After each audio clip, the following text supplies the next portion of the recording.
Welcome to Wastewater Weekly. I'm Kiara. I'm Nico. And I'm Johnny. And tonight we're diving into the murky waters of San Diego Mission Bay. Some stories start with a splash, but today this one starts with a leak. We're talking about SeaWorld.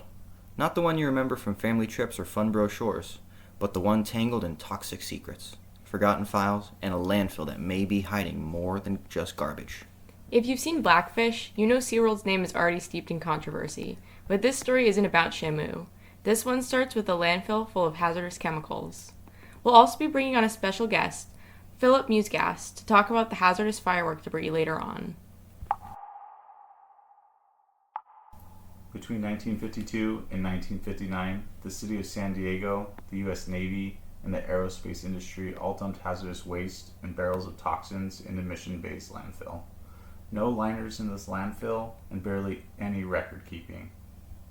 During the time that the landfill was open, there were also no official government regulations established yet, and the Environmental Protection Agency, otherwise known as the EPA, hadn't been established. Any landfill that operated prior to the EPA's establishment, including the Mission Bay landfill, doesn't have liners. The combo of no liner and the fact that the landfill is directly next to a very large body of water makes this situation especially dangerous. And here's where things get suspicious. No one knows exactly what was dumped in the landfill. The records? Gone. Misfiled? Maybe. Or maybe someone made them disappear. Fast forward to today. SeaWorld wants to build on top of it. Again. They've been at it for about a decade now. A brand new aquatic-themed hotel, marketed as a beacon of family fun, but built on top of a potentially deadly cocktail of industrial waste. In 1983, the Ramada Resort project on that very site was shut down after a truck driver admitted he had dumped barrels of carbon tetrachloride, a very well-known carcinogen, into the landfill. Eventually, documents surfaced showing 4 aerospace companies, Convair, Ryan, Rohr, and Astronautics, produced nearly 792,000 gallons of chemicals per day.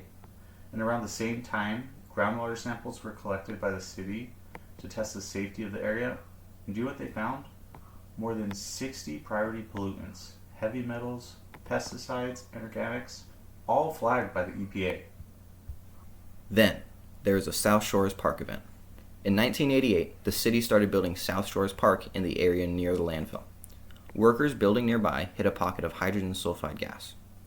They all started vomiting and experiencing some severe headaches, even resulting in one person dying. But the response? Wear oxygen masks. That was the advice. They did even more testing around this time, and the results were just as bad as before. High levels of chemicals dichloroethane, trichloroacetic acid, and carbon tetrachloride. Some samples showed chemical concentrations over 900 times California's safe limit for drinking water. Even after all of this, consultants claimed, left undisturbed, the landfill posed little environmental threat. Now imagine what happens when SeaWorld starts digging. Excavators churning up decades-old chemicals, toxic plumes rising up, and once again, the public is still swimming in Mission Bay, blissfully unaware. What's even more chilling is that there's been zero cleanup since. No environmental remediation, no accountability from the city, just blueprints for a hotel. Sounds a bit like the 1979 Love Canal incident all over again. That's because it is very similar to that incident. Neither landfill had the proper liners since they operated long before liners even existed, and building structures on top of the site would rupture any remaining cover that protected the landfill for all this time. But that's not the end. SeaWorld is also under fire for another issue, their nightly fireworks shows. Fun for the family?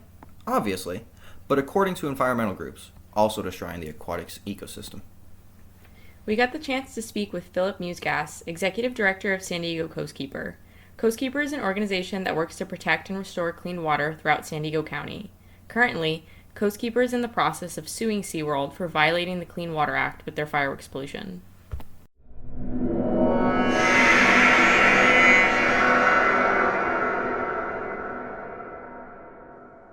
So Coastkeeper has been involved for a long time with SeaWorld's activities and especially SeaWorld's fireworks.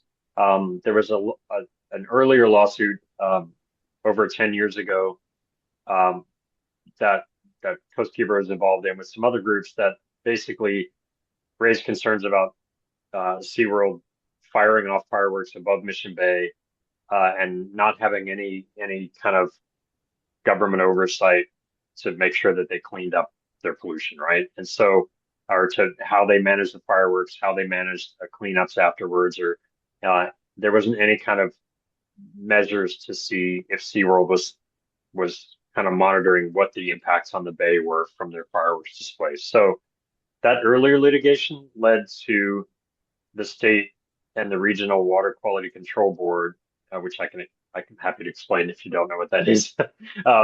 That's kind of the state regulatory agency that kind of manages kind of water discharges and water pollution. So that agency then responded by writing a new permit for SeaWorld and for anyone else that is doing large fireworks displays in San Diego. And the permit basically sets out requirements for how the fireworks displays have to be cleaned up afterwards. So it sounds really weird, but there's actually a regional fireworks permit managed or regulated or overseen by the state of California that regulates how SeaWorld does these displays. So it allowed them to keep doing fireworks, but it required them to, within a certain number of hours after each fireworks show, they were supposed to have staff walk along the beach and clean up any fireworks debris. They were supposed to send divers actually into the water in Mission Bay, I think once a year to kind of clean up any debris that gotten in the water. And they were supposed to do water quality monitoring and sediment monitoring to see if they're kind of longer term, if the fireworks displays were having an impact on that marine environment. And so when we started investigating SeaWorld this past year, we looked at the permit they had and we looked at what they were doing to see, are they doing what the permit requires? And not surprisingly, we found out they're not following the permit requirements. So that kind of failure to meet those permit requirements is the basis of our lawsuit. So that's why I thought it might be helpful to give you that background. There used to be no regulation at all. Then the state came up with a permit, and then SeaWorld just kind of continued with business as usual, not really doing anything different. And so we thought it was time to kind of hold them accountable. And so our lawsuit it's a federal lawsuit under federal law, which is called the Clean Water Act. The public, and in this case, Coastkeeper as a representative of the public, we have the ability to go and file a lawsuit directly against, it can be a company, it can be a government agency, anyone who is causing pollution that is either polluting a waterway without a permit at all or polluting a waterway in a way that's violating a permit that they have. We're allowed to go to court to enforce those violations, to make them stop polluting, essentially. So that's what we did. We filed, under federal law, we have to file a letter kind of putting the polluter on notice. So kind of not actually going to court, but we send them a letter saying, hey, we're investigating your activities. We see that you're polluting the environment. We see that you're violating the Clean Water Act. You need to kind of get your act together in the next 60 days, which is kind of a set time period. Or at the end of 60 days, if you're not doing what we asked, then we're going to take you to court. So SeaWorld didn't really respond within those 60 days. We filed our lawsuit, and then now we're moving forward with the lawsuit. And we, just to give you kind of status, we've had some discussions with SeaWorld's counsel, with their lawyers, but honestly, nothing really substantive. So we're continuing to prepare our case. We filed our complaint. We're waiting for SeaWorld to respond to our complaint. They will probably file a motion to dismiss, it's pretty typical environmental lawsuit back and forth. So, they'll say either our claims aren't, our factual claims, are not accurate, or we're in the wrong jurisdiction, or we don't have standing, we don't really have an injury that allows us to sue. You name it, they'll probably raise a bunch of claims, which is fine. We're used to that. So that's where the lawsuit is at. And just to give you the facts around the lawsuit. So again, we kind of documented that they were failing to clean up their fireworks. The stuff that we found in the bottom of the bay that when we sent a diver was really shocking. I mean, it was like you just, if you dive or you swim in the bay, there's a lot of kind of um, underwater vegetation, right? There's stuff called eelgrass, and there's other stuff that's healthy kind of marine environment in the bay that supports fish and other aquatic life. And just looking around in that underwater vegetation, we just found wires and metal parts and blasting caps, just like tons of debris just mixed in with the natural environment at the bottom of the bay, which is a huge problem because all of that stuff degrades over time, right? Anything that's like plastic debris or plastic trash, eventually that's going to turn into microplastics. That's going to get out into spread through the whole marine environment and just cause all kinds of impacts. And then we also did some water testing around the SeaWorld, around the bars that they used to set off their fireworks. And we found that there were higher than normal levels of a couple of metals. Barium is one metal and cadmium is another one that are typically found in fireworks. So not dispositive, this wasn't like a slam dunk evidence, but after one sample, we found, hey, we shouldn't really be seeing high levels of these metals in Mission Bay. We're finding them near the fireworks barge. That may be an indicator that we're seeing not just short-term impacts from all this debris and all this trash and everything else, but we're actually seeing longer-term impacts of this stuff breaking down and kind of contaminating the environment more long-term. So that's the kind of the main factual basis for our lawsuit. Sorry, and the other kind of context that I found really interesting that we found since we kind of have publicly now gone and we have this lawsuit, we're trying to hold SeaWorld accountable. We are starting to hear from all different people in the community, and people who live near SeaWorld, people who hear the fireworks every night, about how impactful, kind of how negatively that these constant fireworks displays like just affect their lives. So we heard from an elderly woman in a nursing home that is probably a mile from SeaWorld, how a lot of the people living in the home either have PTSD from their earlier life experiences, or they're just, they're sensitive, and the noise and the constant fireworks is really upsetting to a lot of people there. We've heard from very large numbers of people who have pets that, I'm a dog person. If you have a dog or a pet dogs are often just are very susceptible to fireworks because they have very, very keen sense of hearing. It's just kind of constant stress to their pets. We're hearing from people, former military veterans who has unfortunately suffer from PTSD, and they're just, it's just kind of a constant reminder or a constant trigger to them. So in addition to the environmental concerns, there's kind of a lot of community health, community quality of life concerns that are starting to bubble up and come out and be shared with us. That I think add to our argument, support our argument that, we're way past the time when SeaWorld can just do 100 fireworks displays a year. I mean, it's just, there's no reason for it. There are alternatives to doing it, and they need to kind of, modernize what they're doing and kind of phase these things out. So I'll pause there, but that's just kind of hopefully give you a sense of, why we did this, what the response has been, and where we go from here. So Yeah, that was great. Thank you so much. okay, sure. Yeah. I just had like a couple questions that maybe you could clarify regarding what's going on with the lawsuit. So Sure. I was just wondering, so SeaWorld, it seems like it's been non-compliant for quite a long time. Um, and I was just wondering, like, who's responsible for making sure that SeaWorld complies with those permits? And why is it being put then on you guys to take the initiative to make sure that SeaWorld does comply? hmm So that's a great question. Basically, so if Coastkeeper didn't exist, right? If we weren't out here doing like citizen enforcement, um, the state regional water quality control board, which is a very long name, and the regional water quality control board. So there's a statewide board in Sacramento that writes regulations and develops new permits, and then there are different regions across the state, and each region has its own water board that is supposed to enforce the permits in our region. So San Diego, we have our own regional board.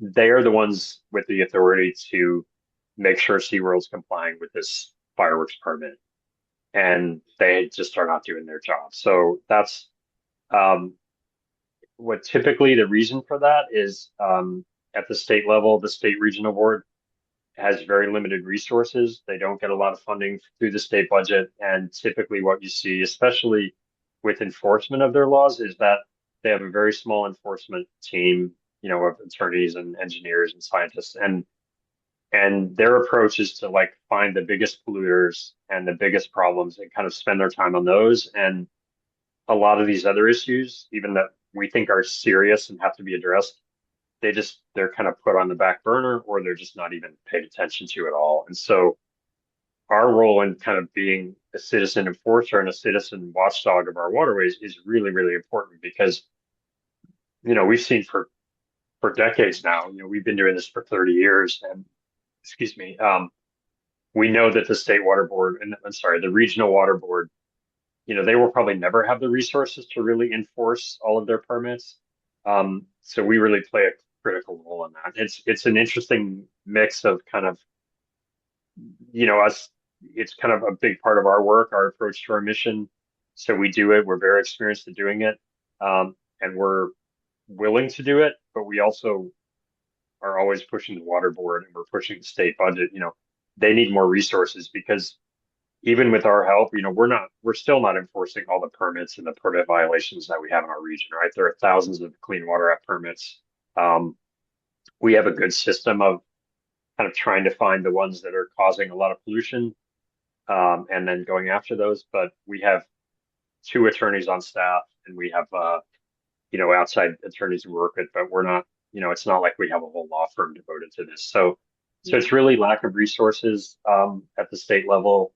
Also, I would say sometimes it's political will. Sometimes there are certain industries that, right, that whoever happens to be in control in state government doesn't want to go after, and so it doesn't want to hold accountable, and so that's often a factor as well. I don't think that as much the things we're talking about today. That's not such an issue. I think it's really a matter of, yeah, if the regional water board had all the resources they needed, they would probably be working on this, but it's just not the reality. Yeah, that makes sense. Yeah. Well, so I had a quick question about so you already kind of touched on some of the chemicals that are being released from the fire debris that when it reaches the ocean, but what exactly about these chemicals make it toxic to the bay and the surrounding environment? Sure. No, thanks. That's a great question too. So when you're talking about metals, that are soluble in water, right? So we're just also not to get in the weeds, but when we say we take water samples, we're literally we go out with, make sure we're doing everything right. But we basically go out and just scoop water out of the bay, right? We're just taking what we call ambient water quality. So just the water that's in the bay, we're just pulling that water right out. We're sending that to a lab and testing that. So the metals we're finding in the water are soluble in the water, right? They're not, they're kind of dissolved, but they're still in the water column, as opposed to like some metals eventually will settle in the sediment in the mud at the bottom of the bay, and then they'll build up in that sediment. So when any metals that are already dissolved in the water and are out there, so any aquatic life that's like breathing that water, feeding in that water, they're going to ingest those metals. So any finfish, shellfish, um, smaller creatures, brine shrimp, things like that are living in that water, they're absorbing those metals. And when you talk about cadmium and barium, and another good one is copper, not so much related to SeaWorld, but in terms of larger water impacts and aquatic life impacts in a marine area, copper is at high levels is really toxic. So it's just they absorb those metals, and it over time it affects their ability to reproduce. It affects their ability to just to find food, to hunt, to do all the kind of normal functions that they need to survive can be inhibited or restricted or kind of degraded by having high levels of metals kind of in their system. So it's the same. I mean, this is a little bit of a rough analogy, but how we talk about not we, but we all think about like air pollution and air quality, right? And so like what's how much particulate matter of like from air pollution or power plants or dust, how much is in the air? And if it's really hazy and there's a lot of kind of tiny particles in the air, right, the air quality is not good because we're just breathing that in. This is the same, like fish breathe water, right? They use their gills to. So if there's metals and stuff in the water, they're just absorbing that the way that we would absorb, um, you know, uh, mercury in the air from a coal-fired power plant or something like that. So yeah, that's that's the main impact. So not a public, and I should also actually, I hope this helps. So like, it's not like an immediate public health concern. Like, we do a lot of work on bacteria and sewage pollution in our waterways because that has an immediate public health risk to people. So if I want to go swimming or paddleboarding in Mission Bay and the water's really has high levels of sewage, that puts me much more at risk of getting, gastrointestinal illness or, infections if I have a cut or something on my hand. So that's one type of impact.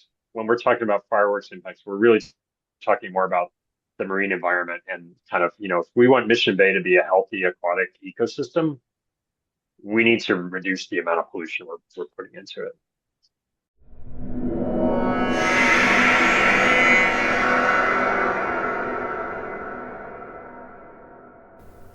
From our talk with Philip, it's clear that firework debris pollution is a pressing issue, one that impacts both people and wildlife in Mission Bay. So let's recap.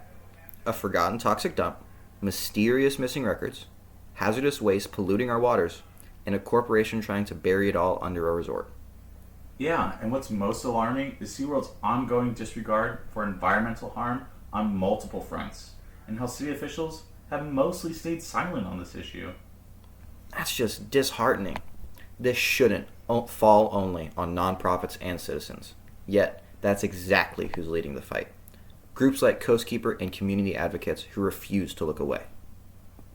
We know this kind of story can be frustrating or overwhelming. It's hard to hear. But we want to remind you, especially if you live here in San Diego County, that there are ways that you can take action. Yeah, you can start by getting informed, read up on the history of landfills and about SeaWorld's fireworks shows. Get involved with groups like San Diego Coastkeepers or the Surfriders Foundation. Many of them rely on volunteers. Then you can reach out to your local representatives. Let them know this matters. Show up. Speak up. These issues affect our access to clean water, our health, and our coastlines. We also want to give a special thank you to Philip Musgast for taking the time to talk with us about this issue, and to Coastkeeper for all the work that they do to keep San Diego County's water clean. We'll see you next time on Wastewater Weekly. Until then, stay informed and stay involved.